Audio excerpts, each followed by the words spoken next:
లగచర్లకు బయలుదేరిన సేవాలాల్ సేన వ్యవస్థాపక అధ్యక్షుడు సంజీవ్ నాయక్ను పోలీసులు అడ్డుకున్నారు.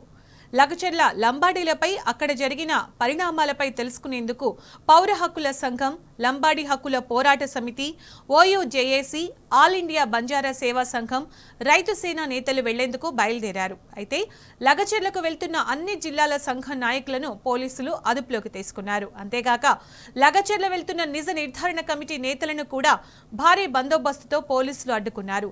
దీంతో లగచర్ల వద్ద ఉద్రిక్తత నెలకొంది. లగచర్లలో లంబాడీలకు నష్టం చేస్తున్నారు కాబట్టే మమ్మల్ని వెళ్లకుండా అడ్డుకుంటున్నారని సంజీవ్ నాయక్ మండిపడ్డారు.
ఇక ఇదే విషయంపై మనతో మాట్లాడడానికి సేవాలాల్ సేన వ్యవస్థాపక అధ్యక్షుడు సంజీవ్ నాయక్ గారు ఫోన్ లైన్ లో ఉన్నారు. నమస్తే అండి.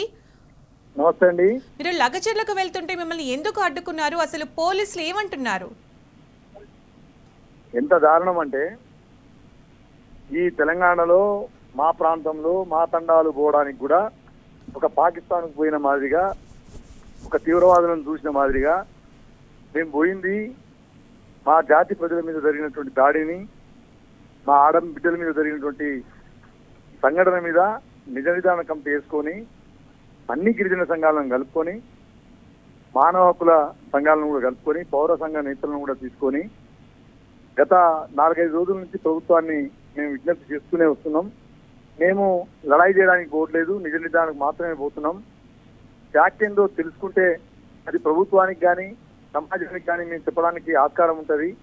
ప్రభుత్వం ఒక రకమైన వాదనను ముందుకు తీసుకొస్తున్నది, అక్కడ బాధితులు ఇంకో రకమైనటువంటి వాదనను తీసుకొస్తా ఉన్నారు. కాబట్టి వాస్తవానికి దగ్గరగా ఉన్నటువంటి పరిస్థితిగా మేము చూసిన వాళ్ళం అవుతాం. కాబట్టి మా గిరిజన సంఘాలతో పాటు పౌర హక్కు సంఘం నేతలను కూడా తీసుకుని ఒక ఫ్యాక్ట్ ఫైండింగ్ కమిటీ వేసుకొని అక్కడికి పోవడం జరిగింది.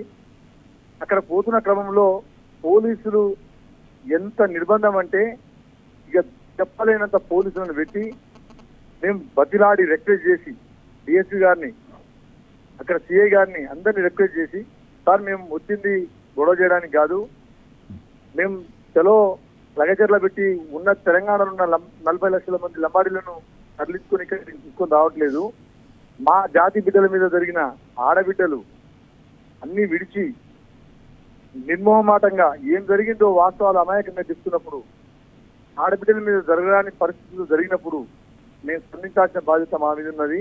అది తెలుసుకొని వస్తాం, ఏం జరిగిందో వాస్తవాలు తెలుసుకొని వస్తామని ఎంత రిక్వెస్ట్ చేసినా వినకుండా బలవంతంగా మమ్మల్ని అందరినీ తీసుకొని వచ్చి అరెస్ట్ చేసినటువంటి పరిస్థితి దారుణం. దీన్ని బట్టి అంటే అసలు ఏం జరిగింది కనుక్కోవడానికి వెళ్తున్నారు, అంటే నిజాలేంటో తెలుసుకోవడానికి వెళ్తున్నారు, అమాయకమైన గిరిజనులపైన అసలు దాడి ఎందుకు చేయాల్సి వచ్చిందో తెలుసుకోవడానికి వెళ్తున్నారు, మీతో పాటుగా నిజ నిర్ధారణ కమిటీతో సహా వెళ్తున్నారు, అంటే క్లియర్ గా ఏం జరిగిందో తెలుసుకోవడానికి వెళ్తున్నారని తెలుస్తుంది.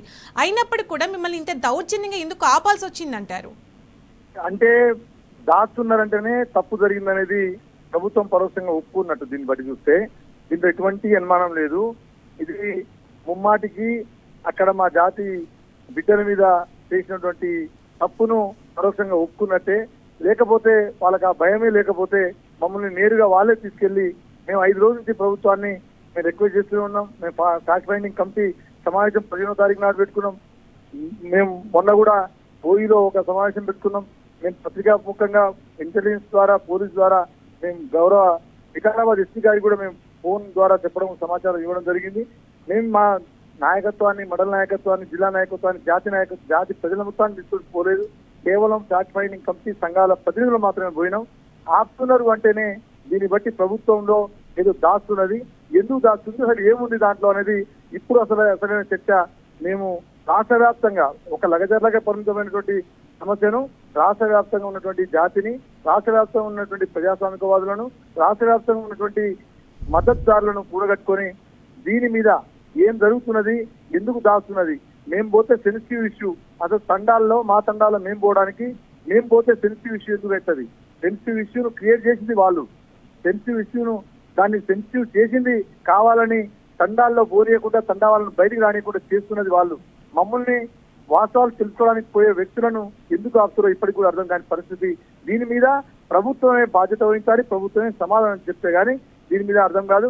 సరే, వారికి అనుకూలమైన సమాధానం చెప్పుండొచ్చు కాక చెప్తే మళ్ళా ఇంకోసారైనా ఆ ఫ్యాక్ట్ ఫైండింగ్ కమిటీకి తీసుకెళ్లి తండాకి తీసుకెళ్లే ధైర్యం, సాహసం ప్రభుత్వం చేసినాడు. తన చిత్తశుద్ధితో మా జాతి పట్ల తను వ్యవహరిస్తున్నట్టు కనిపిస్తుంది. అదంటే ఖచ్చితంగా ఈ జాతికి వ్యతిరేకంగా. ఒక మహిళ వీడియో చూస్తే తల్లి మీరు నమ్మరు, మీరు ఒక ఆడబిడ్డవి, వేరే కుటుంబంలో ఒక ఆడబిడ్డ పెడితే ఇప్పటికే అన్ని రాజకీయ పార్టీలు, ప్రజాస్వామికవాదులు, సినిమా హీరోలు, హీరోయిన్లు, సెలబ్రిటీలు అందరూ మొత్తుకునేటోళ్ళు. మా ఆడబిడ్డ తీర పై కనిపించి పోలీసులు కొట్టిన దెబ్బ చూపిస్తుంటే బాధ కలుగుతున్నది. ఇంకో తల్లి, మా బంజారా తల్లి, ఈ జాతిలో మేము పుట్టి మేము అవమానపడుతుంటే చూస్తూ ఊరుకోలేం. కానీ తను చెప్పని మాటలు, ఇక్కడ నేను చెప్పలేని మాటలు కూడా తను చెప్పుకుంటూ పోతుంది. ఎవరైనా మొత్తం ఇంత నిర్మోహమాటంగా, అంటే ఉన్నట్టుగా ఓపెన్ గా ఒక మహిళ బయటకు వచ్చి అక్కడ జరిగిన పరిణామం, ఆ రాత్రి అర్ధరాత్రి జరిగినటువంటి పరిణామం మీద చెప్తుంటే కనికరం లేని కొంతమంది మేధావులు కానీ, ప్రజాస్వామికవాదులు కానీ, నేను ఒక సంఘటన నేను ఈ సందర్భంగా మీ ద్వారా ఈ ప్రజాస్వామికవాదులు, మేధావులు, ఈ మానవ హక్కులను కాపాడే కొంతమంది మేధావులు మాట్లాడుతున్నట్టు వాళ్ళకు కూడా నేను ప్రశ్నిస్తున్నా.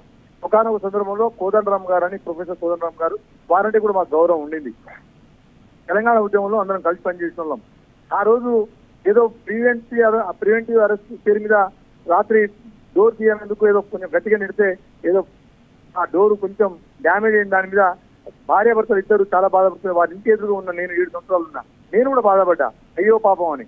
కానీ ఇవాళ మా ఆడబిడ్డల మీద ఈ రకమైనటువంటి దారుణాలు జరుగుతుంటే కనీసం ఒక మాట మాట్లాడిన కోదండరామ్ గారి మీద ఏ రకమైనటువంటి గౌరవాన్ని మేము పెంచుకోవాలో మాకు ఇప్పటికీ అర్థం కాని పరిస్థితి కనబడుతున్నది. హరగోపాల్ గారిని అడుగుతున్నాం, అసలు మేము అమాయక ట్రైబల్స్ అండి, కనీసం మానవత్వంతో స్పందించాల్సిన బాధ్యత ఉండాల్సింది మర్చిపోయి ప్రభుత్వంకు ఒత్తాసు పాల్చుకున్నట్టుగా పరోక్షంగా దేనికి కిషన్ రెడ్డి గారు అయితే పోయి దాని పక్కన పడుకున్నాడు, మన మూసి పక్కన. అయ్యో, లగచర్లలో జరుగుతున్న ఇష్యూ మీద మాట్లాడిన కిషన్ రెడ్డి గారు వారు పోయి మూసికి పక్కన పడుకోవడానికి అసలు దానికి దీనికి ఎంత సీరియస్ ఇష్యూ జరుగుతున్నది.